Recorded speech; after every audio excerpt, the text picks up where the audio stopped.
എല്ലാവർക്കും നമസ്കാരം. ഞാൻ പറയാൻ പോകുന്നത് നമ്മുടെ പാസ്റ്റർ സാറിന്റെ കുറച്ച് കാര്യങ്ങളാണ്. അദ്ദേഹം നമുക്ക് വേണ്ടി എന്തൊക്കെയാണ് ചെയ്യുന്നതെന്ന് അറിയാമോ? താനൂർ ചക്കദിനം ചെന്നപ്പോ ചക്കയെല്ലാം തമ്പാനൂർക്ക് പോയെന്ന് കേട്ടു. അറിയാമോ നിങ്ങൾക്ക്?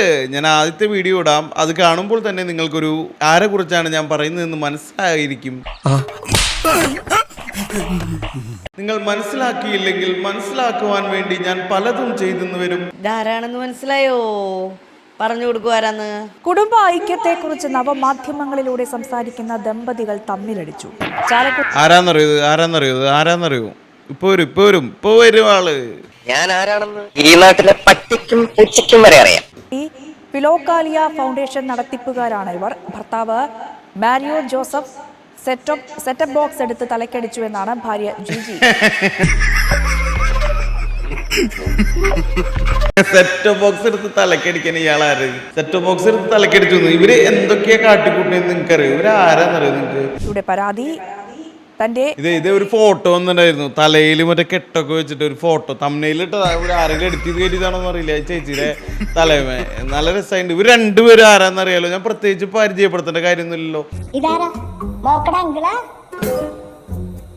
ഇവർ രണ്ടുപേരും നല്ല രീതിയിൽ കുടുംബത്തിന് ഐക്യം ഉണ്ടാക്കാൻ വേണ്ടി പരിശ്രമിക്കുന്ന നല്ല നവദമ്പതികളല്ല, കുറച്ച് കാലമുണ്ടോ ദമ്പതികളായിട്ട്. എന്തായിട്ടായാലും എന്നിട്ടും ഇപ്പോ എന്താ പറയാ, എപ്പോ നോക്കിയാലും സഹനത്തിന്റെ കാര്യം. ഈ ചേച്ചിക്ക് വായ എടുത്തു കഴിഞ്ഞാൽ പറയാ, അങ്ങനെ ഭാര്യമാരായ കുറച്ച് സഹിക്കണം, ഭർത്താക്കന്മാര് അങ്ങനെ പലതും ആയിരിക്കും, പക്ഷെ ഭാര്യമാരായ കുറച്ച് സഹിക്കണം എന്നൊക്കെ എടുത്തെടുത്ത് പറയണ ഒരാളാണ്. നാട്ടുകാരെ മൊത്തം ഉപദേശിക്കാൻ ഇത്രയും നാക്കുള്ള ആൾക്കാർ വേറെ ഇല്ല. സദാം ഹുസൈൻ തങ്ങളുടെ അണ്ണനായിട്ടൊന്നുണ്ടല്ലോ. ഒരു അന്താരാഷ്ട്ര പ്രശ്നത്തിൽ ഇടപെടണോ വേണ്ടോ എന്ന് തീരുമാനിക്കുന്നത് എൻ്റെ ഇഷ്ടമാണ്. അതിന് താങ്കളുടെ സമ്മതം എനിക്ക് ആവശ്യമില്ല. അവരാണ് ഇപ്പൊ കണ്ടില്ലേ. ഒന്നുകൂടി ഞാൻ വെക്കേട്ടാ, ഒന്നുകൂടി നിങ്ങൾ കേക്ക് എന്താ സംഭവം ഒന്നുകൂടി സംസാരിക്കുന്ന ദമ്പതികൾ തമ്മിലടിച്ചു. ചാലക്കുടിയിൽ ഫിലോക്കാലിയ ഫൗണ്ടേഷൻ നടത്തിപ്പുകാരാണ് ഇവർ. ഭർത്താവ് മാരിയോ ജോസഫ് സെറ്റപ്പ് ബോക്സ് എടുത്ത് തലക്കടിച്ചു. മാരിയോ ജോസഫോ മാനുവൽ ജോസഫോ ആരെങ്കിലും ആവട്ടെ എന്നാണ് ഭാര്യ ജിജി ഇവിടെ പരാതി കൊടുത്തു.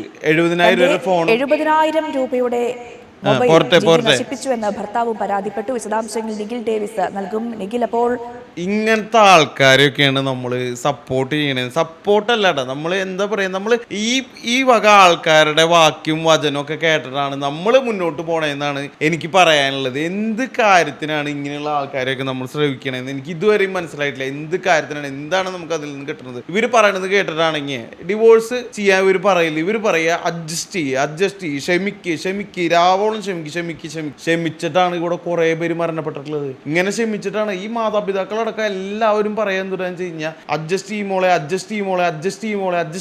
എന്ന് പറയാ. അതന്നെ ഇവരും പറഞ്ഞു പഠിപ്പിക്കുന്നത്. ഈ പാസ്റ്ററും ടീമൊക്കെ ഉണ്ടല്ലോ, പാസ്റ്ററാണ് ആരായാലും ഇങ്ങനത്തെ കാര്യങ്ങളൊക്കെ പറഞ്ഞു നടക്കണം. അതുകൊണ്ടാണ് ഞാൻ പാസ്റ്റർ എന്ന് പറഞ്ഞത്. അപ്പൊ ഇങ്ങനത്തെ കാര്യങ്ങൾ പറഞ്ഞു കൊടുക്കുമ്പോൾ അവരോ പാസ്റ്റർമാരാകുമല്ലോ പൊതുവെ, അതുകൊണ്ട് പറഞ്ഞതാണ്. അപ്പൊ ഇവര് പറഞ്ഞു പഠിപ്പിക്കുന്നത് എന്താണ്? പറഞ്ഞു പഠിപ്പിക്കുന്നത് കുടുംബത്തിൽ ക്ഷമ വേണം, സഹനം വേണം, സഹിക്കണം, നമ്മൾ ബുദ്ധിമുട്ടണം, നമ്മൾ നമ്മുടെ ജീവിതത്തിൽ വീണ്ടും കെട്ടിപ്പിറക്കണം. എത്രയുണ്ടെങ്കിലും, എത്ര ഭർത്താവ് എത്ര തലക്കടിച്ചാലും, സെറ്റ് ബോക്സ് എടുത്ത് തലക്കടിച്ചാലും, ഫോൺ എടുത്ത് എറിഞ്ഞു കൊടുത്താലും നമ്മൾ ഭൂമിയോളം സഹിക്കണം. പക്ഷെ ഇവര് സഹിച്ചില്ലല്ലോ. ഇവര് നേരെ പോയി കേസ് കൊടുത്തു. ഇവർക്ക് ബുദ്ധിയുണ്ട്. ഇവര് ഈ കാര്യം ഇതൊക്കെ പറഞ്ഞാലും സഹിക്കാനും ക്ഷമിക്കാനൊക്കെ പറഞ്ഞാലും ഇവര് നേരെ പോയിട്ട് കേസ് കൊടുത്തു. ഇതാണ് സംഭവം. ഇവര് കേസ് കൊടുത്തു, നമുക്ക് അത് പാടില്ല. അതാണ് സംഭവം. ഇനി അടുത്ത ഇയാളുടെ കഥ ഞാൻ കേൾപ്പിച്ചേരാട്ടാ. അയ്യോ, കഥ മാറിപ്പോയി. അതോ നമുക്ക് പതുക്കെ പ്ലേ ചെയ്യാം. ഞാനെന്ന ഭാവം കൊണ്ട്, ഭാര്യ ഞാനെന്ന ഭാവം കൊണ്ട്, അല്ലെങ്കിൽ അപ്പൻ ഞാനെന്ന ഭാവം കൊണ്ട്, അമ്മ ഞാനെന്ന ഭാവം കൊണ്ട്, ഇവരെ എല്ലാവരെയും ഒന്നുമല്ലാതെ ഒരു ഡോർമാറ്റായിട്ട് ഒരു ചവിട്ട് പലകയാക്കിയിട്ട് അവരെ മാറ്റുന്ന സ്വഭാവം അവിടെ ഉണ്ടാവില്ല. അതിന് നമ്മൾ വായിക്കുന്ന ഒരു വചനം ഫിലിപ്പിയ ലേഖനം 2:3 ഫിലിപ്പിയ ലേഖനം നമ്മൾ ശ്രേഷ്ഠരായി കരുതി കഴിഞ്ഞാൽ അനിയനോടോ എന്തെങ്കിലുമൊക്കെ വേണം. ദൈവം എന്നെ കുറിച്ച് എന്ത് പറയുന്നു എടുത്താലും എനിക്ക് സമാധാനം കിട്ടാൻ പോകണം. എങ്കിലും കുടുംബത്തിൽ വഴക്കില്ലാതിരിക്കണമെങ്കിൽ കുടുംബത്തിനെ കണ്ട് ദൈവത്തെ, അതാണ് നമുക്ക് വേണ്ടത്. കുടുംബവഴക്കിന്റെ കാര്യം പറ്റും. അതാണ് ആശാൻ പറയും കുടുംബവഴക്കിന്റെ കാര്യം പറയും.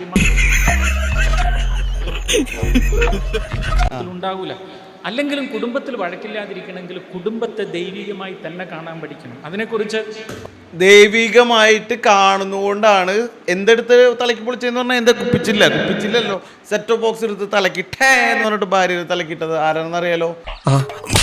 ഞാനല്ല. എന്തായാലും ഇതിപ്പോ ആശാൻ ആരാന്ന് വേറെ ലെവലാണ് ആള്. ഇതാരാ? പാസ്റ്റർ ഇക്ക സുലൈമാനിക്ക എന്ന പേരിൽ അറിയപ്പെട്ടിരുന്ന ആള് പിന്നീട് മാരിയോ എന്നൊക്കെ അറിയപ്പെടാൻ തുടങ്ങി. അപ്പൊ മാരി ആയപ്പോ ആൾക്ക് കൂടുതൽ വിശ്വാസമായി. ആള് എന്താ പറയാ, കുടുംബജീവിതത്തിലൊക്കെ വേറെ ലെവലാണ്. കുടുംബജീവിതത്തിലൊക്കെ എന്താ പറയാ, ഇങ്ങനെ കൈ തൊഴാൻ തോന്നുന്ന ആളുടെ ജീവിതം കണ്ടു കഴിഞ്ഞ് കഴിഞ്ഞാൽ സെറ്റ് ബോക്സ് എടുത്ത് തലക്കടിക്കും ചിലപ്പോൾ ദേഷ്യം വന്നു കഴിഞ്ഞാൽ. അങ്ങനത്തെ ഒരു മൈൻഡാണ് ആൾക്കെന്നുള്ളൂ. സുലൈമാനിക്ക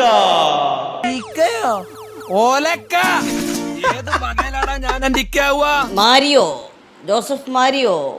ആദ്യം ബുക്ക് ചെയ്യുന്നവർക്കായിരിക്കും ചേട്ടാ, ആദ്യം ബുക്ക് ചെയ്യുന്നവർക്ക് എന്താ കൊടുക്കണ്ടേട്ടാ? ഒരു മിനിറ്റ്, നമ്മളിവിടെ താമസിക്കുന്നതിന്റെ എക്സ്പെൻസും അതുപോലെ തന്നെ ക്ലാസ്സുകൾക്കും മറ്റും ഫുഡിനും എല്ലാം നിങ്ങൾ നടത്തുന്ന എക്സ്പെൻസും കാര്യങ്ങളും ഡീറ്റെയിലും ഒക്കെ നിങ്ങൾ ഒന്ന് കോൺടാക്ട് ചെയ്ത് കഴിഞ്ഞാൽ ഓഫീസിൽ നിന്ന് നിങ്ങൾക്ക് പ്രാർത്ഥന കുറവായിരിക്കും.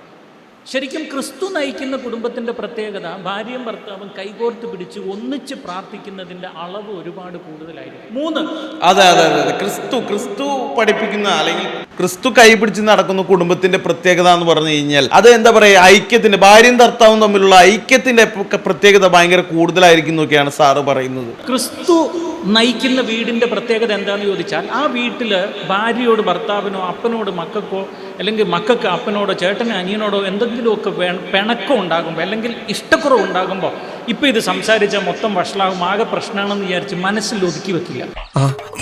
അവര് മനസ്സ് തുറന്ന് സംസാരിക്കാൻ പഠിക്കും. മനസ്സ് തുറന്ന് സെറ്റ് ബോക്സ് എറിഞ്ഞുടയ്ക്കാൻ പഠിക്കും. പരസ്പരം വേദനകൾ ഉണ്ടായാൽ അത് ഉള്ളിൽ സൂക്ഷിച്ച് അത് വളരാൻ അനുവദിക്കാതെ സെറ്റ് ബോക്സ് എടുത്ത് അടിച്ചുടയ്ക്കും. അതിന് ബൈബിൾ പറയുന്നത് ഇങ്ങനെയാണ്, സ്നേഹത്തിൽ സത്യം സംസാരിച്ച് ക്രിസ്തുവിലേക്ക് വളരുക എന്ന് പറയും. അപ്പം ഭാര്യ ഭർത്താവിനോടുള്ള കാര്യം തുറന്നു പറയും. അതിങ്ങനെ മനസ്സിൽ വെച്ചിട്ട് പറയാൻ മടിച്ചിട്ട് പ്രശ്നത്തെ ഫേസ് ചെയ്യാൻ മടിച്ചിട്ട് ഒളിച്ചോടുന്ന സ്വഭാവം സെറ്റ് ബോക്സ് എടുത്ത് എന്താണെന്ന് ചോദിച്ചു കഴിഞ്ഞാൽ, ശരിക്കും പറഞ്ഞാൽ ഓരോ വ്യക്തിക്കും ഈ ഭൂമിയിൽ ജീവിക്കാൻ സ്നേഹം, വാത്സല്യം, കരുതല്, തലോടല്, പരിഗണന, ബഹുമാനം ഒക്കെ കിട്ടേണ്ടതുണ്ട് അല്ലേ? പക്ഷെ ഇതെല്ലാം സത്യത്തിൽ ലഭിക്കേണ്ടത് ഒരു ക്രിസ്ത്യാനിയെ സംബന്ധിച്ചിടത്തോളം അത് ലഭിക്കേണ്ടത് ദൈവത്തിൽ നിന്നാണ്. നമ്മൾ ഭാര്യയിൽ നിന്ന് പ്രതീക്ഷിക്കും, അപ്പനിൽ നിന്ന് പ്രതീക്ഷിക്കും, അമ്മയിൽ നിന്ന് പ്രതീക്ഷിക്കും, ചേട്ടനിൽ നിന്ന്, കൂട്ടുകാരിൽ നിന്നൊക്കെ പ്രതീക്ഷിക്കുമ്പോഴാണ് മാതാപിതാക്കളാണെങ്കിലും കുട്ടികളാണെങ്കിലും പ്രതീക്ഷിക്കാതെ പോകണം ചേട്ടാ, പ്രതീക്ഷിക്കാതെ പോകണം. അതുണ്ടായത്, പ്രതീക്ഷിക്കാണ്ട് പോകണം. നമ്മൾ സഹിക്കണം, എല്ലാം സഹിക്കണം. ഭാര്യ എന്ത് ചെയ്താലും ഭർത്താവ് എന്ത് ചെയ്താലും രണ്ടുപേരും അങ്ങോട്ടും ഇങ്ങോട്ടും സഹിക്കണം. സഹിച്ചിട്ടാണ് മുന്നോട്ട് പോകേണ്ടത്. മനസ്സിലായോ? ഇനി അടുത്ത വീഡിയോ കാണിക്കണ്ട. അടുത്ത വീഡിയോ ഇവർ അങ്ങോട്ട് വീഡിയോ. അപ്പൊ രണ്ടുപേരും ഞാൻ ഇൻഡിപെൻഡന്റ് ആണ്. ആ ഒരു സ്വതന്ത്ര ചിന്താഗതി രണ്ടുപേരെയും ഭരിക്കും. അപ്പൊ ഇദ്ദേഹത്തിന്റെ ഈഗോ വർക്കൗട്ട് ആവും. പുരുഷൻ പറയും ഞാൻ എന്താ നിന്റെ അടിമയാണ്, ചിന്തിക്കാൻ പറ്റുന്നുണ്ട്. പക്ഷേ പുരുഷന്മാർ പണ്ടത്തെ അതേ പഴയ പുരുഷന്മാരാണ്. അതായത് ചെറിയൊരു ഞാനാണ് അപ്പൻ അല്ല ഒരു ഇത് കാണിക്കുന്നുണ്ട്. അപ്പൊ സ്ത്രീകളും ഇങ്ങനെ അവരും വളർന്നു വരുന്നു, അവിടെ ചിന്താഗതികൾക്ക് മാറ്റം വരുന്നു എന്നുള്ളത് പുരുഷന്മാർക്ക് അക്സെപ്റ്റ് ചെയ്യാൻ പറ്റുന്നുണ്ടാവില്ല. അപ്പൊ അവിടെ ഈഗോ വർക്കൗട്ട് ആവുന്നുണ്ട് അങ്ങോട്ടും ഇങ്ങോട്ടും. പിന്നെ ചില സ്ത്രീകൾക്ക് ദേഷ്യം വന്നു കഴിഞ്ഞാൽ എനിക്ക് പട്ടിക ജീവിക്കാൻ അറിയാം, ഞാൻ സമ്പാദിക്കുന്നുണ്ട് എന്നുള്ളൊരു ഭാവം കൂടെ വരുന്നുണ്ട്. പക്ഷെ ആ സ്ത്രീ ഓർക്കണില്ല, ഞാൻ 2 കുട്ടികളുടെ അമ്മയാണ്, വീട്ടിലെ കാര്യം ഞാൻ നോക്കണം. ഭർത്താവ് അങ്ങനെ പറഞ്ഞാലും കുറച്ചൊക്കെ ഇത്തിരിയും കൂടെ കാര്യങ്ങൾ ഞാൻ മനസ്സിലാക്കി ചെയ്യേണ്ടതായാണ്. എനിക്കതിനുള്ള കപ്പാസിറ്റി ഉണ്ട്, ഞാനൊരു സ്ത്രീയാണെന്നൊരു ചിന്ത ചിലർക്ക് വർക്കൗട്ട് ആവുന്നില്ല. അവിടെ അവർ ഒറ്റയ്ക്ക് ജീവിക്കാൻ വെല്ലുവിളിച്ച് പോകും. അപ്പൊ രണ്ടുപേരും ഞാൻ ഇൻഡിപെൻഡന്റ് ആണ്.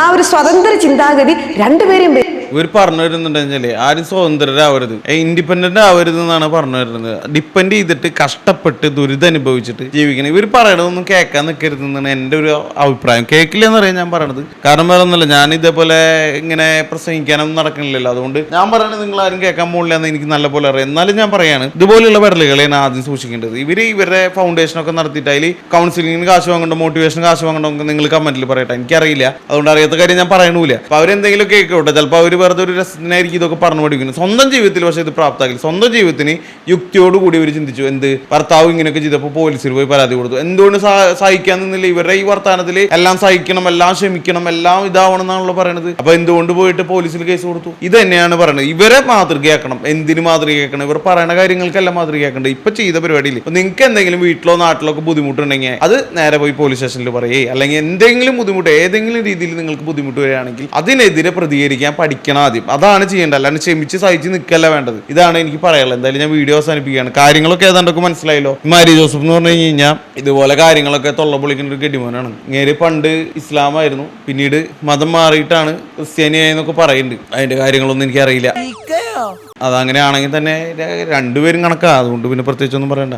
രണ്ടുപേരല്ലേ, ലോകത്ത് ഏതൊക്കെ മതവിശ്വാസികളുണ്ട് അവരൊക്കെ പൊട്ടന്മാരാണെന്നല്ല ലോകത്തെല്ലാവരും പറയാറ്. അത് ഒരു മതം എന്നല്ല, ബുദ്ധിയില്ലാത്തവരാണെന്നാണ് പറയുക പൊതുവെ. അങ്ങനെയാണ് നമ്മുടെ ആരിഫ് സാർ പറയാറ്. ആരിഫ് ഹുസൈൻ സാർ. മതവിശ്വാസികളൊക്കെ ബുദ്ധിയില്ലാത്തവരാണെന്ന് പലരും പറയാറുണ്ട്. അതിലൊരാളാണ് ആരിഫ് സാർ. ആരിഫ് സാറിന്റെ പോലെ മൈത്രേയൻ സാറും പറയാറുണ്ട് ഇടയ്ക്ക്. അപ്പൊ അങ്ങനെയാണ് കാര്യങ്ങൾ. അപ്പൊ ശരി മക്കളെ, എൻജോയ് ചെയ്യും. ഇതുപോലെയുള്ള വെടലി വീഡിയോകളൊക്കെ കേട്ട് എൻജോയ് ചെയ്ത് സൂചിച്ചിരിക്കട്ടാ.